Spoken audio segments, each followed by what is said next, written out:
Donc, bonjour à tous, comme vous le voyez pour cette vidéo je vais utiliser CamStudio pour enregistrer ce qui apparaît à l'écran. Donc ici la cinquième vidéo sur le thème de la Terre plate. La première vidéo j'avais de fortes suspicions que je partageais. Dans les deux suivantes je m'intéressais plus à la courbure terrestre, à savoir de prendre en compte la hauteur des vagues. Donc c'est suite aux vidéos de Fred Havès, avec un détail de la création du tableur. Et enfin, d'aller confronter ça sur le terrain, de voir si effectivement moi aussi j'observe une courbure en bord de mer, ce qui a été le cas. Donc ici dans cette vidéo, je vais reprendre pour plus de clarté les éléments, donc les photos de mer du Nord, et aussi répondre à certains commentaires. Donc le commentaire le plus récurrent, il concerne la résolution angulaire. Le problème des arguments, c'est que dans le processus logique, la base qui est prise, c'est que la Terre elle est plate. Et donc on essaye de justifier l'illusion de courbure avec l'argument de la résolution angulaire. Or, si on veut démontrer que la Terre elle est plate, c'est ce qu'on doit obtenir en conclusion. Donc les hypothèses sont des éléments qui sont observables, qui sont étudiés au travers de lois physiques, mathématiques, par la logique, pour arriver aux conclusions. Donc ici, c'est un peu le processus inverse. Donc je vais vous préciser un petit peu comment fonctionne la résolution angulaire, qui est en lien avec la perspective. Aussi préciser tout de suite que dans les photos que j'ai prises, il n'y a pas de problème de diffraction. La température de l'eau était égale à la température de l'air. Il n'y avait pas d'effet de ce type-là. Donc ici, c'est une vidéo qui est faite avec un P900.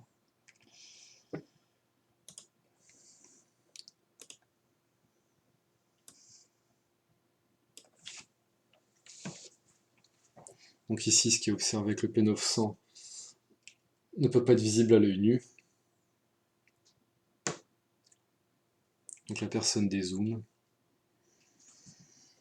On voit que tout devient de moins en moins visible. Donc là c'est la résolution angulaire qui apparaît, et là en effet ça disparaît. Donc ici, ce qu'on voit à l'image, nos yeux sont capables de voir bien mieux que ça.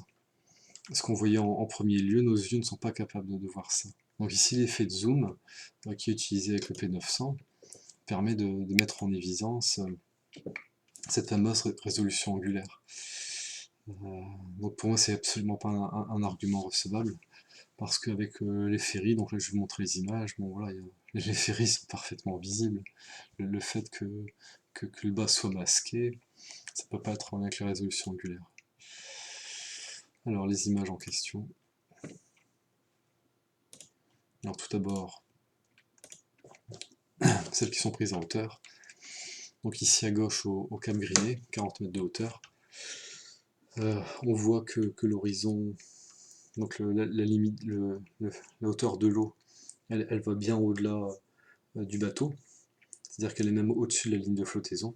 On le voit à l'arrière, on le voit ici. Donc ici on aperçoit la ligne de flottaison, on le voit encore mieux ici sur cette photo, donc ici qui a été prise au Cap Blanc-Nez, donc 1 heure après. Depuis la route, 25 mètres de hauteur, vous voyez, on est au-dessus du toit de la maison. Et ici par contre le bateau est juste avant le point de courbure, on voit qu'il n'y a pas le même effet. Et ensuite des photos qui ont été prises les pieds dans l'eau, au Cap Blanc-Nez. Donc ici on voit bien le ferry de Piénot, on ne voit pas la ligne de flottaison. Ici, j'ai envie de dire, on la voit encore moins. Et là quand le bateau s'éloigne, c'est encore plus clair. Donc la courbure qui masque, on l'observe aussi au niveau de la falaise. Donc ici une falaise à 31 km, il n'y a pas de problème de résolution angulaire. Elle fait 160 mètres de haut, il n'y a pas de souci avec ça, on voit bien que la mer elle est calme. Donc ici la même chose au Cap Blanc-Nez, j'ai les pieds dans l'eau, et cette même falaise, eh ben, elle est beaucoup plus occultée quand on a les pieds dans l'eau.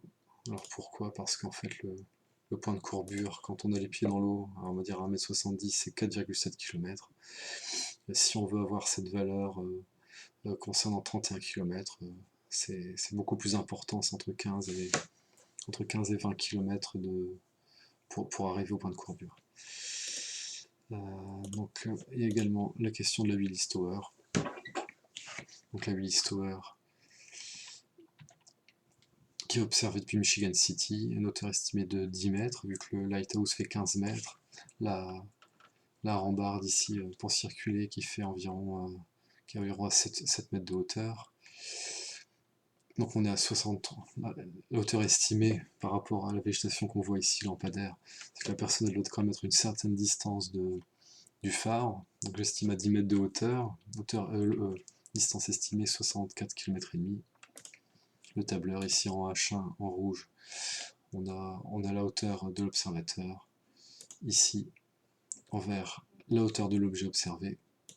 Ici D1' plus D2', la distance entre l'observateur et l'objet observé. Et ici en H2', on cherche de façon intuitive la hauteur qui est occultée.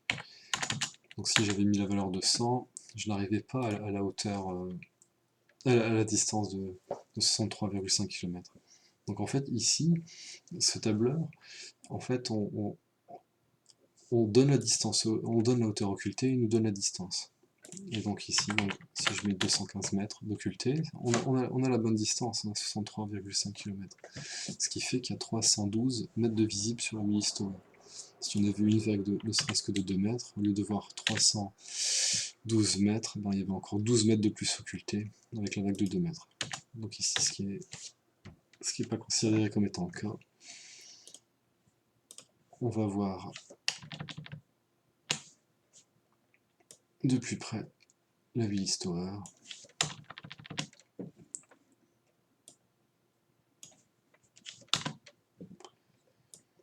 Ici, on sait que les antennes font 80 mètres de haut.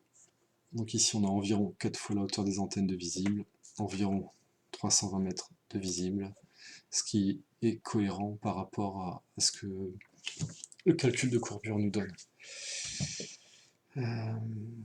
Donc ici encore, il n'y a pas de problème pour voir les objets. La résolution angulaire, elle est bonne par rapport aux compétences de l'appareil, la capacité de l'appareil et surtout la taille assez démesurée des tours.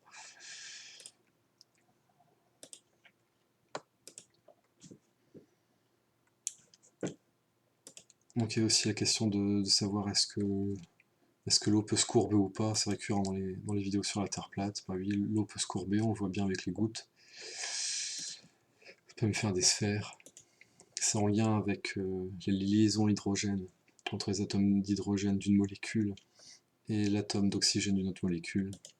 Et donc en fait c'est comme si on avait un plan de molécules d'eau, et ce plan, ben, comme avec une feuille de papier, ben, il peut se courber parce que les liaisons hydrogènes permettent de garder la cohésion des molécules, tout comme pour le papier. Donc pas d'effet de diffraction le jour d'observation, vu que la température de l'air était de 20 degrés, la température de l'eau était de 20 degrés. Il y a aussi une question qui revient souvent concernant la Terre plate, c'est le fait que même quand on est à 500 mètres de hauteur, qu'on est à 1 km de hauteur, on n'a pas l'impression de voir la courbure. Donc ça c'est expliqué dans la vidéo de lanterne cosmique. On estime qu'en dessous de 10 km d'altitude, il est simplement impossible de l'apercevoir à l'œil nu. Voilà, la Terre est trop grande, donc la courbure, elle est... Voilà, on peut observer quelques mètres de courbure sur plusieurs kilomètres de distance. C'est ce qu'on voyait, par exemple ici. Et de voir à l'œil nu la courbure, a priori c'est pas possible. Pas sans être à plus de 10 km de hauteur. Donc il y a un ingénieur qui s'appelle Brian Mullin. Donc lui qui veut mesurer précisément la courbure pour avoir la taille réelle de la Terre. Donc lui son objectif c'est de créer, d'aligner des piquets sur 1,5 km, de relier les piquets entre eux à une distance définie du sol. Donc je ne sais pas comment il va faire, s'il va faire ça sur un fleuve, en bord de mer, pour vraiment avoir quelque chose de fiable par rapport à l'eau, quoi. Parce que c'est pas facile d'avoir un plan vraiment plat avec de la terre. Donc il va les relier à une distance définie du sol, et ensuite il va prendre une perpendiculaire à l'un des piquets, donc au rayon de la Terre, et il va prolonger cette perpendiculaire sur 1,5 km pour voir s'il reste parallèle aux jonctions entre les piquets, ou s'il y a un décalage qui se fait. Et s'il y a un décalage, on pourra calculer précisément la courbure, et en fait en même temps ils auront créé un monument qui attestera pour tous ceux qui le souhaitent de savoir s'il y a une courbure, et lequel cas, quelle est la courbure exacte.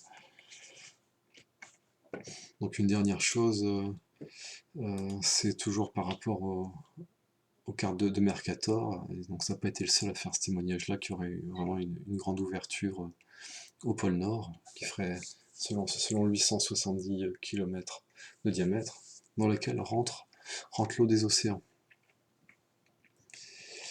Ça, c'est corroboré par une découverte qu'il y aura un gigantesque océan à environ 700 km sous la surface de la Terre. Donc là, ici, c'est ce qui s'appelle la zone de transition. Donc 3 fois le volume de l'ensemble des océans de la planète sous la Terre. Donc ça pourrait expliquer ce qui s'est passé au moment du déluge.